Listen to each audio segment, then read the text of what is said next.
পরিবারের যেকোনো কারোর জন্য কোনো কিছু করতে পারা যেরকম একটা শান্তির জায়গা, ঠিক সেরকমই একটা সৌভাগ্যের ব্যাপারও কিন্তু বটে।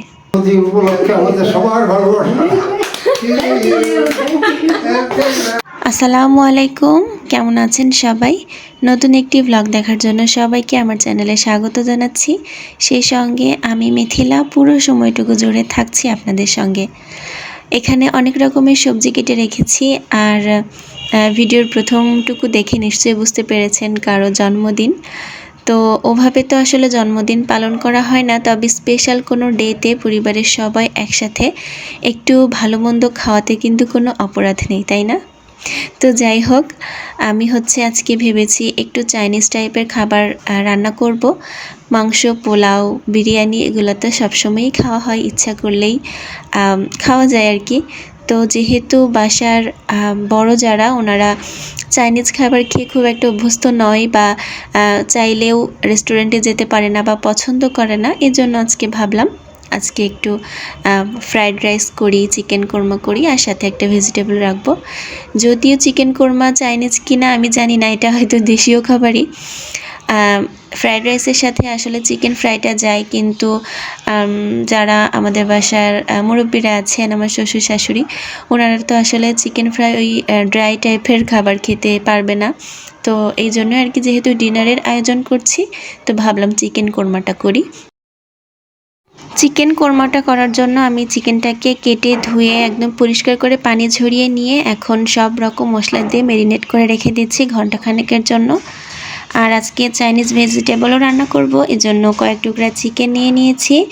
আদা বাটা, রসুন বাটা আর গোলমরিচের গুঁড়া দিয়ে স্বাদ মতো লবণ দিয়ে আমি এটাকে সেদ্ধ করে নিব। একটা রান্না করতে কিন্তু বেশি সময় লাগে না, কিন্তু রান্না করার আগের যে আয়োজন, সেটা করতে কিন্তু আমার সারা দিন লেগে গিয়েছে। আমি প্ল্যান করে রেখেছিলাম কয়েকদিন ধরেই যে এগুলো করব। তো এগুলো গোছানো, তারপরে সেগুলো কেটে কুটে পরিষ্কার করা, সব কিছুর অ্যারেঞ্জমেন্ট করা, এগুলো কিন্তু অনেক সময় সাপেক্ষ একটা ব্যাপার। সারা দিন ধরে এগুলো করেছি আর রাতের বেলা রান্না করতে এসেছি। তো চাইনিজ ভেজিটেবল রান্না করার জন্য আমি সবজিগুলোকে প্রথমে সেদ্ধ করে নিচ্ছি, আর চিকেনটা অলরেডি আমার সেদ্ধ করে নেওয়া হয়ে গিয়েছে। এটা উঠিয়ে পানি ঝরিয়ে আমি ছোট ছোট টুকরো করে নিব কাঁটা চামচ দিয়ে। যে পানিটুকু দিয়ে আমি চিকেনটা সেদ্ধ করেছি ওটা কিন্তু ফেলে দিব না, ওভাবেই রেখে দেব, আর ওইটা দিয়েই আমি চিকেন ভেজিটেবলটা রান্না করব। আর আজকে 3 রকম সবজি দিয়ে ভেজিটেবলটা রান্না করছি, পেঁপে, গাজর আর ক্যাপসিকাম। সব কিছুই আমি আগে থেকেই কেটে পরিষ্কার করে রেখেছিলাম আর একে একে সেদ্ধ করে নিচ্ছি। খুব বেশি এগুলো সেদ্ধ করা যাবে না, একটু ক্রাঞ্চি ক্রাঞ্চি থাকবে, সেই সাথে কালারটাও ঠিক থাকবে। আমি 3-4 মিনিটের মতো একটু সেদ্ধ করে নিয়েছি, আর সব শেষে কিন্তু ক্যাপসিকামটা দিয়েছি, যেটা সেদ্ধ হতে একদমই কম সময় লাগে। আর চিকেনটা অলরেডি আমি ছোট ছোট টুকরা করে নিয়েছি। আর এখন ভেজিটেবলটা রান্না করে নিব। কড়াইতে প্রথমে সামান্য তেল দিয়ে দিয়েছি, আর আদা কুচি, রসুন কুচি দিয়ে দিচ্ছি 2 টেবিল চামচের মতো। সব কিছু দিয়ে একটু ভালো করে নেড়ে চেড়ে নিতে হবে। সামান্য একটু ভাজা ভাজা করে নিয়ে 4-5টা কাঁচামরিচ দিয়ে নিলাম, অথবা স্বাদ মতো কাঁচামরিচ দিয়ে নিতে হবে। আর যে চিকেনটা সেদ্ধ করে রেখেছিলাম, চিকেনটাও দিয়ে এখন তেলের সাথে আর রসুন আদার সাথে খুব ভালো করে নেড়ে নিতে হবে। আর এখন দিয়ে দিচ্ছি আমি পেঁয়াজটাকে আমি 4 ভাগ করে একটা একটা করে পাপড়ি ছাড়িয়ে নিয়েছি। এটা দেখতে যেমন ভালো লাগে, আর এটাই চাইনিজ ভেজিটেবলের বিশেষত্ব। এভাবে আসলে পেঁয়াজটা ভেজিটেবলের মধ্যে দেওয়া হয়। তো পেঁয়াজটা দেওয়ার পরও কিছুক্ষণ ভেজে নেওয়ার পর আমি আগে থেকে সেদ্ধ করে রাখা সেই সবজিগুলা দিয়ে দিয়েছি।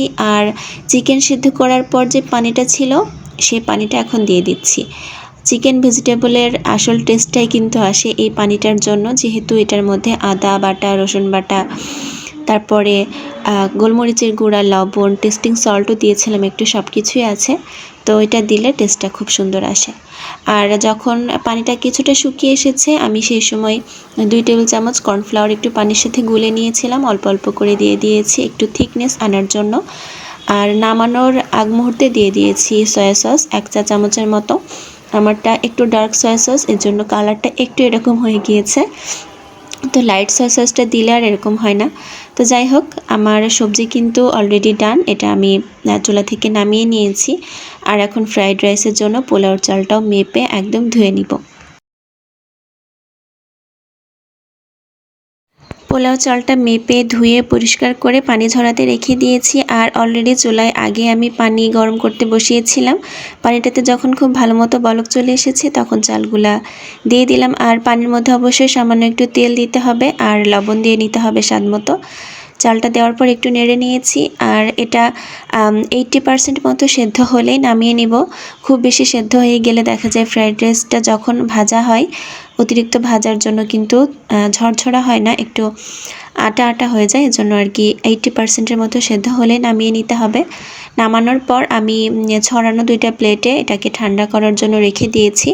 সবথেকে ভালো হয় যদি আগে থেকেই ফ্রাইড রাইসের জন্য রাইসটা সেদ্ধ করে খুব ভালো মতো ঠান্ডা করে নেওয়া হয়, সেক্ষেত্রে রাইসটা বেশি সুন্দর হয়। রাইসটা ঠান্ডা করতে রেখে দিয়েছি। আর এদিকে চিকেন কোরমা রান্নার আয়োজনও শুরু করে দিয়েছি। প্রথমেই তেলের উপরে পেঁয়াজ বেরেস্তাটা করে নিলাম। আর পেঁয়াজ বেরেস্তাটা উঠিয়েও নিচ্ছি এখন। আর এই তেলের উপরে আবারও পেঁয়াজ আর গোটা মশলা দিয়ে এখন কোরমা রান্নার যে প্রসেস সেটা শুরু করছি আর কি। ওভাবে আজকে রেসিপি ফুল শেয়ার করতে পারছি না, কারণ সব কিছু খুব দ্রুত করতে হবে। আমাদের বাসায় আবার আমাদের বড়রা যারা আছেন, আমার শ্বশুর শাশুড়ি একটু দ্রুত ডিনার করার চেষ্টা করেন। ওনারা খুব দ্রুত শুয়েও পড়েন, যেহেতু অসুস্থ মানুষ দুজনই। 9টার মধ্যে খাওয়া দাওয়া কমপ্লিট হয়ে যায়। তো আমি চিন্তা করছি 9টার মধ্যে পারবো কিনা। তো চেষ্টা করছি, যেহেতু ছোট ছোট 2টা বাচ্চাও আছে, একা হাতে সারাদিন সব কিছু করছি, আমি অনেক ক্লান্তও হয়ে গিয়েছি। তারপরেও চেষ্টা করছি। তবে হ্যাঁ, কারোর জন্য কিছু করতে পারলে, বিশেষ করে আমার কিন্তু মনের মধ্যে অনেক শান্তি লাগে, অনেক ভালো লাগে যদি আমি সেটা মন থেকে করতে পারি, ভালো লাগা নিয়ে, ভালোবাসা নিয়ে করতে পারি। তো যাই হোক, এত কথা না বলি, চিকেন কোরমাটা রান্নার দিকে ফোকাস করি। কোরমা রান্না কিন্তু অলরেডি প্রায় হয়ে গিয়েছে। নামানোর আগে আমি সামান্য ঘি দিয়ে নিলাম। আর ঝোল কিছুটা কমে গেলে কিন্তু আমি স্বাদমতো একটু চিনিও দিয়েছি, যেহেতু এটা টক দই দিয়ে ম্যারিনেট করা ছিল। টক ভাবটা কাটানোর জন্য চিনি দিয়ে নিয়েছিলাম। আর সব শেষে পেঁয়াজ বেরেস্তাটা দিয়ে এখন ঢাকনা দিয়ে 10 মিনিটের জন্য রেখে দিব, যাতে বেরেস্তার ঘ্রাণটা একদম চিকেন কোরমার সাথে মিশে যায়। আমার চিকেন ভেজিটেবল আর চিকেন কোরমা করা একদম কমপ্লিট। আর এখন হচ্ছে ফ্রাইড রাইসটা করে নিব, খুব দ্রুত করছি, দেখতেই পাচ্ছেন। তো আসলে রান্নাবান্না আমি একটু চেষ্টা করি ধৈর্য নিয়ে, সময় নিয়ে সুন্দরভাবে করার জন্য। অনেক রান্না যখন একসাথে করি তখন একটু এলোমেলো হয়ে যায়। তারপরও চেষ্টা করি খুব ভালো মতো মন থেকে একদম ধীরে সুস্থে করার জন্য। তো এমনিতেও আমার রান্নাবান্না করতে ভালো লাগে, বিশেষ করে এই টাইপের রান্নাবান্না করতে, রেগুলার রান্নার থেকে। তো যাই হোক, আমি সবজিগুলো একদম ভেজে নিয়েছি বাটার দিয়ে, একটু তেলও দিয়েছিলাম, স্বাদ মতো লবণ, গোলমরিচের গুঁড়া, একটু কিশমিশ, কয়েক টুকরা বাদাম, সব কিছু দিয়ে সবজিটাকে একটু ভেজে নিতে হবে। খুব বেশি ভাজতে হবে না, ক্রাঞ্চি ক্রাঞ্চি থাকতে হবে, ফ্রাইড রাইসের যে বিশেষত্ব। 4টা ডিমগুলোও দিয়ে দিচ্ছি ফ্রাইড রাইসের সাথে, এটাকে এখন স্ক্র্যাম্বল করে নিব। তার আগে আরেকটা কথা বলি, এত কিছু যে রান্না করছি এই সব কিছুর পরিকল্পনাকারী আমি। আর এগুলা কেনাকাটা সব কিছু করে দিয়েছেন আমার শ্বশুর। উনি অনেক হেল্প করেছেন আমাকে সব কিছু আর কি আয়োজন করতে। আর আমি এখন আপন মনে আর কি রান্নাবান্না করছি। সবাই অনেক হেল্পফুল, সবাই হেল্প করেছেন। আমার হাজব্যান্ডও অনেক মেন্টালি সাপোর্ট দিয়েছেন, সারাদিন সাথে সাথে থেকেছেন, কী করছি সব কিছু শুনেছেন। তো শেষে তারও একটা চমক আছে, যেটা আমিও আসলে জানতাম না। তো যাই হোক, এদিকে আমার ফ্রাইড রাইসও কিন্তু প্রায় রান্না হয়ে গিয়েছে। সয়া সস, ফিশ সস দিয়ে এখন মিশিয়ে নিচ্ছি। আর নামিয়েও নিয়েছি অলরেডি, সেটা আর না দেখালাম না। আর ফাইনাল লুকটা দেখাই দিই আপনাদেরকে। এখানে হচ্ছে চিকেন ভেজিটেবল, ফ্রাইড রাইস আর চিকেন কোরমা আমি সব কিছু প্লেটে পরিবেশন করে নিয়েছি। স্পেশাল দিনে একটু স্পেশালভাবে খাওয়া দাওয়া করতেই কিন্তু ভালো লাগে। আমি বিশেষ করে একটু সাজিয়ে গুছিয়ে নিয়ে খাওয়া দাওয়া করতে পছন্দ করি। রান্নাবান্না কমপ্লিট করে গুছিয়ে রেখে এখন ফুল নিয়ে চলে যাচ্ছি আমার শ্বশুর শাশুড়ির রুমে। আব্বু বলেছিল আমাকে কয়েকটা ফুল আনার জন্য, শাশুড়িকে গিফট করবেন। তো আজকে জন্মদিনটা আমার শাশুড়ি আম্মার, এতক্ষণে নিশ্চয়ই বুঝতে পেরে গিয়েছেন। আমার শ্বশুর যেহেতু অসুস্থ মানুষ, ওনার কোনো কিছুই মনে থাকে না আসলে। আমি 2-3 দিন আগে আর কি মনে করিয়ে দিয়েছিলাম, আর উনি আমাকে সব কিছু আয়োজন করে দিয়েছেন, আর আমি রান্নাবান্না করেছি। আর এই যে কেকটা দেখতে পাচ্ছেন, এটা এনেছে আমার হাজব্যান্ড, মানে আমার শাশুড়ির বড় ছেলে। আমি জানতাম না যে উনি কেক অর্ডার দিয়েছেন। তো আমি হচ্ছে আম্মুদের জন্য খাবার নিয়ে যাচ্ছিলাম, আমার আম্মুদের জন্য। তো বললো যে চলো আমার সাথে একটু কাজ আছে। তো একদম দোকানে নিয়ে গেল, যে দেখি সে কেক নিয়ে এসেছে। তো ভালো লাগলো আর কি। ছোট্ট এই সারপ্রাইজ কিন্তু সারা জীবন মনে থাকে। অনেকে বলতে পারে জন্মদিনে কেক কাটা ঠিক না, বা এগুলো করার কি দরকার আছে। আসলে আমরা তো ওভাবে কোনো কিছু পালন করি না, বা খুব ধুমধাম আয়োজন করি না, যেহেতু ওনারা এখন অসুস্থ।